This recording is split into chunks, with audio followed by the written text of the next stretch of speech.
All right, welcome back, everyone. Final segment of the day. We're going to call this one the wraparound segment. So basically, this will kind of be, I think we've kind of agreed this will be a segment we'll do at the end of every podcast, unless we have a lot of news that week. But if we don't, this will probably be the segment that we do to end everything off the wraparound. So what we'll do is everyone will kind of give out a point that they want to talk. We'll discuss it a little bit, and then that'll be the end of the of this segment and the episode in general. Daryl, I'm gonna let you start us off. Well, my rant is going to be about my Indiana Pacers. Okay. Last season, we had a year amongst years. We got to the Eastern Conference Finals. Weren't expecting that. This is a team that was 27th in defensive rating last year. A team that was kind of coming into its own, young players, but weren't very strong on the defensive end. Had a lot of games where they allowed 140 points, right? So going into this season, one of the things I said was the defense will be driven by Tyrese Halliburton. Our team is going to continue to hunt him and track him down and put him in that high screen and put us in a bad position. So, yeah, they've hunted him and they've tried to hunt him, right? The difference is, as this season has gone along, Tyrese Halliburton has made a defensive effort, the defensive share to try and get better on the defensive end. He's working around screens. He's not running. He's not hiding.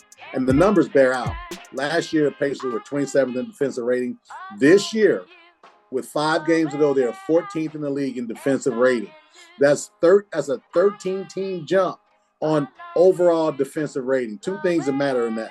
Coaching matters, making sure that players are made aware of what their responsibilities are. The other piece is your proverbial best player has to buy into it. And that's Tyrese Halliburton. He's bought into it. If you see him out there playing the passing lane, working hard, doing his best, he's never going to be Gary Payton, and I get that.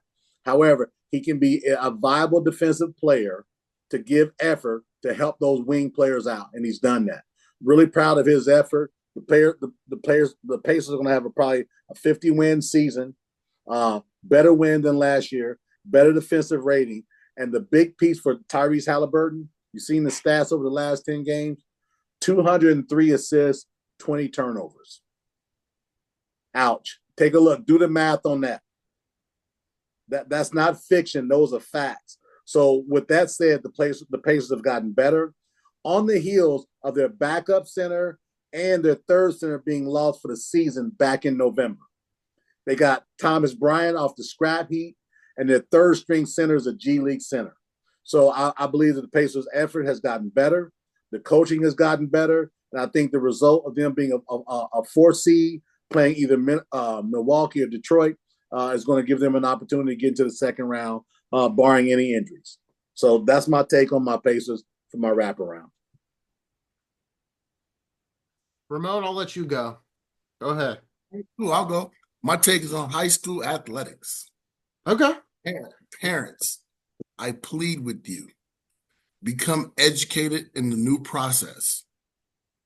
We're in a world NIL, transfer portal, which is going to change the recruiting scope and climate and culture for all high school athletics. We're at a point now where Division I schools are making tough decisions to decide to go Division III, which removes them from giving out scholarships. So parents, figure out what it takes to be eligible. Figure out what grades you need to increase your chance to get academic merit scholarships based versus athletic scholarship. Parents, understand that you may not want your kid to specialize in a sport unless they're special in the sport. Let that sink in. You may not want your son or daughter to specialize in one sport unless they're special in that one sport. All right? Make yourself marketable in all ways. Social media, appearance, academics, how you present yourself, how you interact with your partners, your friends, your peers, your leadership. We're in a different world right now, and college coaches are recruiting other college athletes more than they're recruiting high school athletes, and it will affect us and trickle down. So we have to be prepared. We have to be aware. Put some pressure on your high school coach, your counselors, your principals, your social workers to prepare your son or daughter to become a student athlete at the next level and making it financially feasible for your family. I like that one. I think that's good, and I think that's a good point with what Patino said a couple weeks ago about St. John's. We're not recruiting high school kids; we're recruiting college athletes because we've got to replace people that are giving us 19 points a game, 20 points a game, and I think and I just did a podcast at IU East a couple days ago and about my journey as a sports broadcaster, and they kind of asked me what's the biggest thing you would tell a broadcaster or maybe like an athlete that wants to get into sports broadcasting. And I to kind of piggyback off that, make connections, talk to people.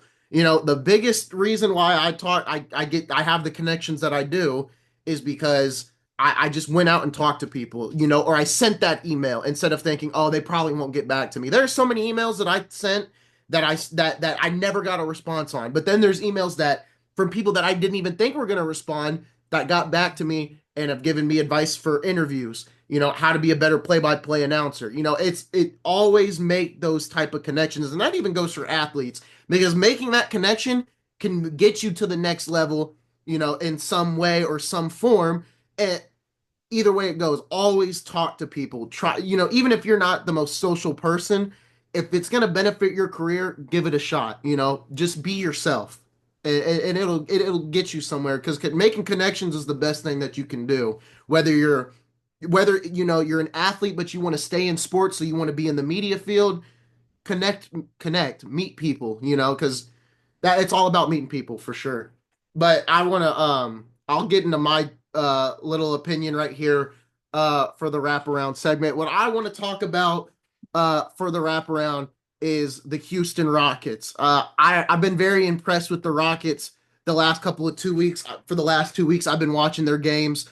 They played a good game against the Lakers, even though they lost. But I watched their game against Phoenix. I think it was last week, and they played really well. I've been very off. I've been really on and off about the Rockets because they're so young. It's their first playoff appearance since I think 2018 or 2017. I don't remember for sure. I think it's 2018 though, because Harden left in that 2019-2020 season. But I like the Rockets, and I think they may have to play the Clippers in that first round, which I think it'll be tough. But if they have to play the Grizzlies, I think they're going to get past the second round. Am I saying Western Conference Finals? I don't know about that yet, because them and the Lakers did play. So if it comes to that second round and the Rockets play the Lakers, I think it'll be close. I think the Rockets can definitely give up a fight, but I think the big thing that concerns me about Houston, it's not Alpin Sengun, it's Jalen Green. Jalen Green has been very up and down. Some nights he puts up 30, some nights he puts up 27, and then some nights he puts up like 12.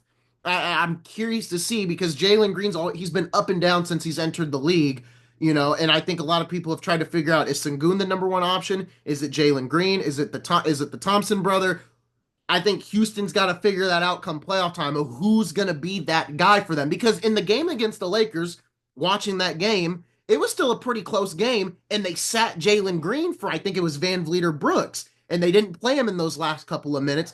And then the commentators were saying, why isn't Green in?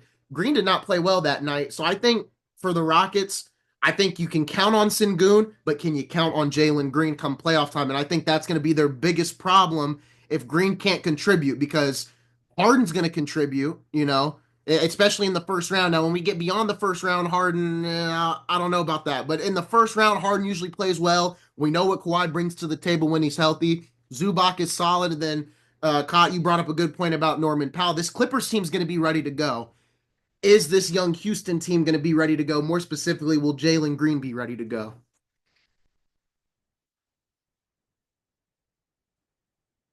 Good take on that, and that's going to be interesting to see as the playoffs unfold. Those matches. Maybe next week we talk about those individual. When next week when we speak, it'll be pretty much set, and we'll have an opportunity to speak about some specific matchups. Maybe I think maybe we do playoff predictions. Kind of see who we all think's going to win. Ramon, what are you thinking about Houston? It seemed like you were agreeing with me there about Jalen Green because I Yeah, really love Jalen Green. I've been definitely a agree. Jalen Green supporter since he was in high school. And I always believed he was that good, but I can't sit here and say he's been great or not great. He hasn't been consistent enough for me. You hit it right on the head, man. There's not much more to add. You know, too many teams. There's more teams out there right now in the NBA that are good, but don't have that guy, and it seems like they're trying to force people to be that guy. Yep. Am I wrong by saying that? Like they trying to No, you're right. I mean, every team needs a star. So what they're Yeah. doing is they're take their best player and turn that guy into that star. Maybe he's not that guy. Exactly. Okay. So yeah, man, you're right. You're right on your assessment. I'm curious to see if we get Houston and the Clippers. I think that's a 7-game series. I don't know who wins that 7-game series, but I really do think it's a 7-game series. Is there anything else we want to talk about? Did anybody want to talk about one of the points us three made? Because this is the last segment. We can kind of freestyle here a little bit. No, I really liked what Ramon was saying with high school sports and college and everything else. I liked where he was going with that. I think as this morphs, I think it's going to be really good, right? As we get better and better from some of our points, some of our talking points, specifics. I think that's to Ramon's point. I've been a big NIL conversation, piece person. I haven't hit a lot of it, in these calls, but I think once the draft is over and that type of thing, I think this NIL conversation it definitely needs probably two sections because it affects everything. It affects everything. So I saw, I think it was the Grambling. I'm probably saying the No, name you're wrong. saying it right. And I said that thing that he said a month ago. God, we've been in cases when we've been on the internet, on Facebook, and I said that they are treating these kids like contract employers, employees, and that will be the buyout. There should be. I was about to ask. I think there should be 2-year compensation deal. for some of these Deal, schools. Yeah. If you want agreement. If the argument is always, well, coaches have done it forever, you're right. So now, if you want to be treated like a coach, they got to buy out coaches' contracts. Yeah, 2-year deal, man. I say any player that goes to, if it's basketball or football, those are the two big ones. You got to give me 2 years. Your contract's 2 years, and then you pivot from there, and then we reset. But after 1 year, a lot of these again, Ramon, and I know the best safety in college football left Bama and went to Ohio State. Now there's a reason why, because his coach left. I get it, but you went from a freshman, top freshman in the SEC to a top player in the Big Ten. Would have loved to see him do 2 years, because if he had I don't think things would have happened the way they were. Like, and I want to thank you for him. Yeah, listen. I told you the day it happened. I think I messaged you. I said, "Oh my God!" I said, "Y'all getting the best player, not just in the portal, but probably in college football, coming and going into his second year." Like I said it way back when. Look at Quinn Ewers, right? When he skipped that senior year of high school, he sat at Ohio State, played 3 snaps, he got $1 million in NIL, and then he went to Texas. Like, I agree. Yeah. There's got to. I've always been of the point that NIL is good. I think students should. I think they should get paid. That all this money that's generated, but no, work it out. Yeah, and that's what I was gonna say. I think it just needs there needs to be some tweaks to it, right? I don't think it's fair that players call it legislation, because it has to be something. I'm not saying take all these things away from the players, but listen, let's call it what it is. Let's be smart about it, as opposed to what the NCAA did years ago, put their head in the sand and say, well, it'll work itself out. It worked itself out to the point where now everybody's screaming about the players making money. Yeah. Sorry. So you put some legislation in, put some guardrails in, as we talked about, it'll work, and it'll be beneficial to the players. We're not going to go to the point of where, well, just be happy you got a scholarship. Those days are gone. Yeah. Never to return again. So, but it's nothing wrong with legislating some pieces in there that protects not just the student athlete, because a lot of these agents are hustling these guys. Yeah, right? Schools are hustling these guys. Parents are hustling these guys. So The players are hustling the schools. right. So you got to put some things in place. Yeah, I agree. And I think the other thing is, and I think it's a top. And I mean, I'm kind of feeling the effects of that with IU East right now. You know, basketball. We had a pretty good year. We lost in the first round of the conference tournament.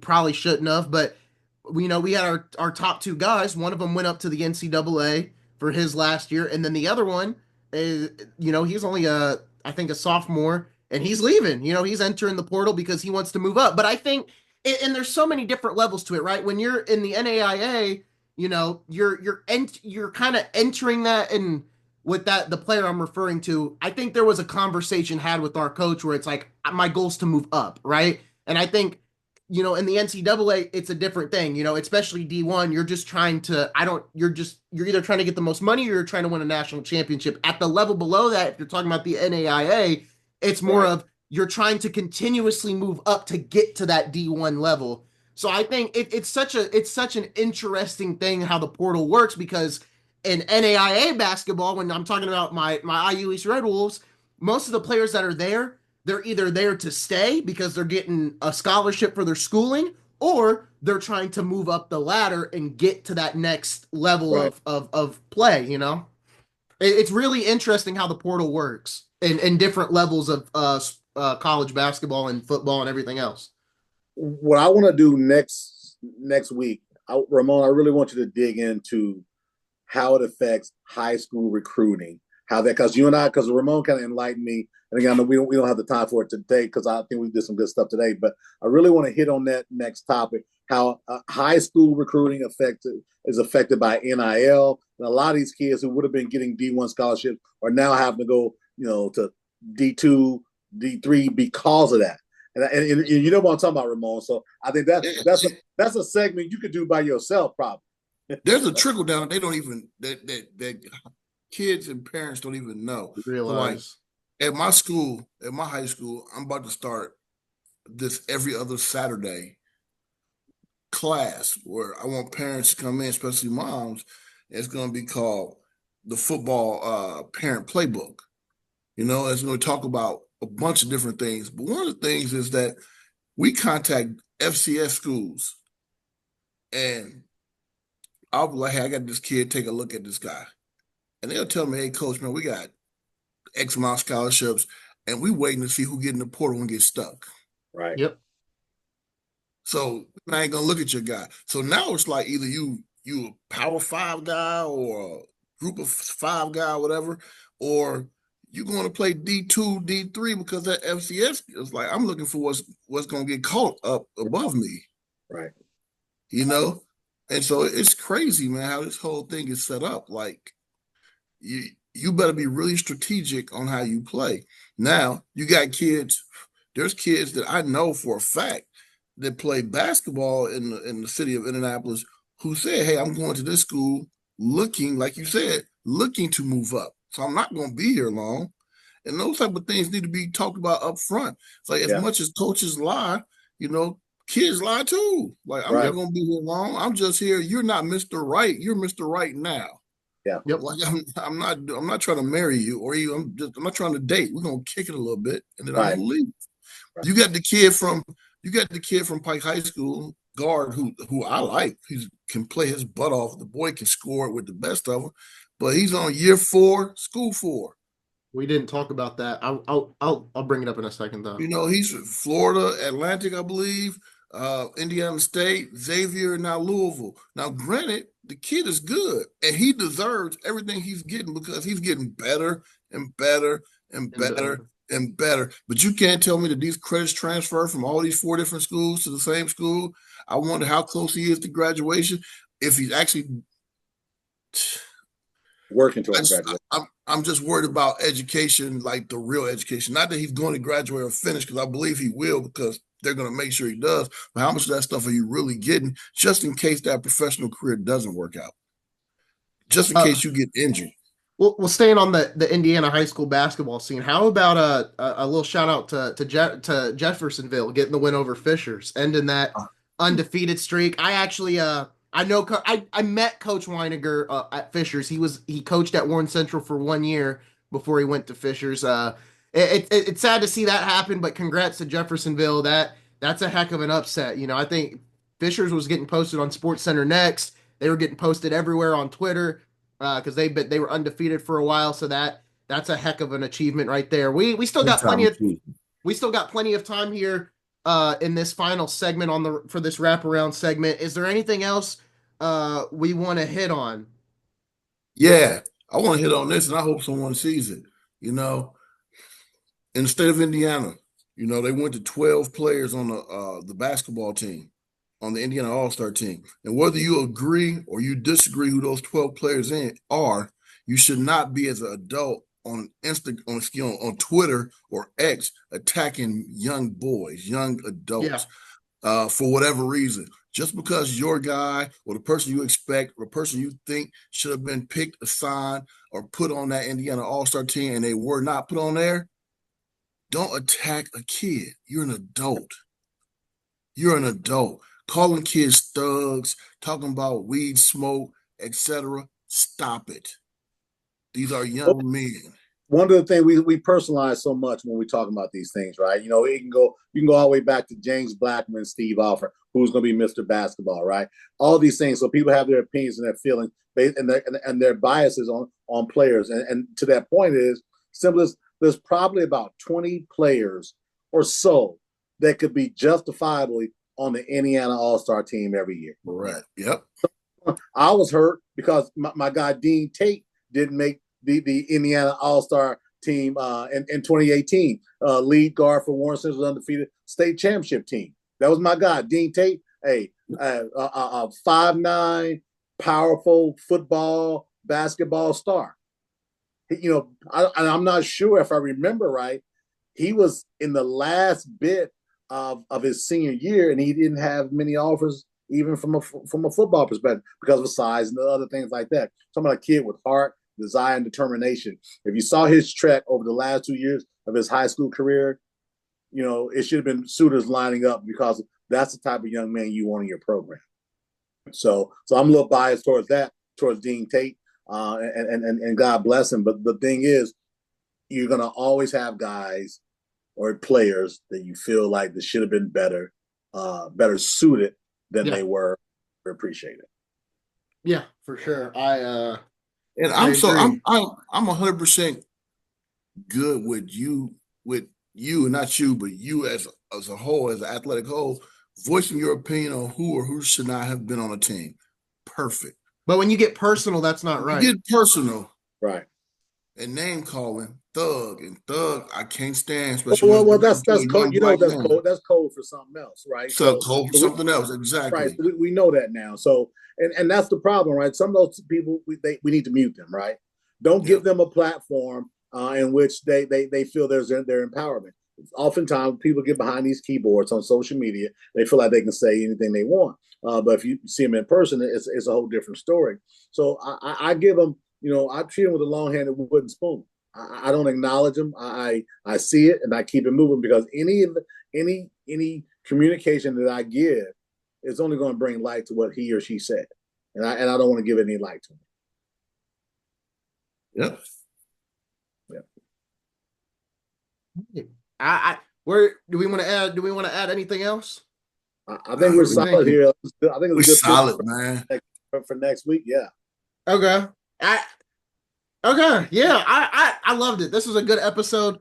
One last thing, because I saw it on Twitter. I forgot about this. Since we're on the wraparound, I'll just bring this up. Should the NFL have a developmental G League like the NBA? I saw that. That's a whole topic there. We got one. It's called college football. Right. That's all I was going to say. They've got one, really. You got to stay in college football 3 years removed. Yeah, that's fair. You got to stay in college football 3 years removed from your graduating class. Yeah. Yeah. Now, if you want to take like the XFL and make it something like that, cool. But you got one. And another thing, like, can you truly have a G League? Man, your body can't put up with all that stuff for this many years. It's a different game than basketball and football. So that's a great point as well, too. If you're a guy who needs that much work and you stay in college for 4 years, you take 2 years actually playing in like a G League, that's 6 years of pounding. By the time you get to the league, you probably got 1 or 2 more years. Yeah, that's a good point. Well, fellas, I think that's gonna do it. Heck of a show today. I enjoyed it. This was fun. Yeah. Next week, Yeah. we'll We get pretty much our legs underneath us. We'll pretty much next week we'll pretty much know what the playoffs will look like. So I think playoffs is one thing. Ramon will definitely I definitely want to get back into we'll definitely talk about the high school perspective of things and how it affects college, and I think that's a good tie into the national championship as well. So we can kind of put those two maybe in the same segment. And then next week we will officially debut the name of the podcast. We're not going to reveal it here at the end of today, but we will debut the name next week. So we've got the name and we've got a new segment called the Wraparound. So we're starting to figure things out. We're starting to get that jumper. Giannis may not have gotten his 3-pointer, but we've got our jumper going now. Put the work in. So we've got it figured out. Thank you guys for watching. Make sure to like the each video that you guys watch. It helps push the video out into the algorithm. But that's going to do it, folks. We will see you guys next week for more content.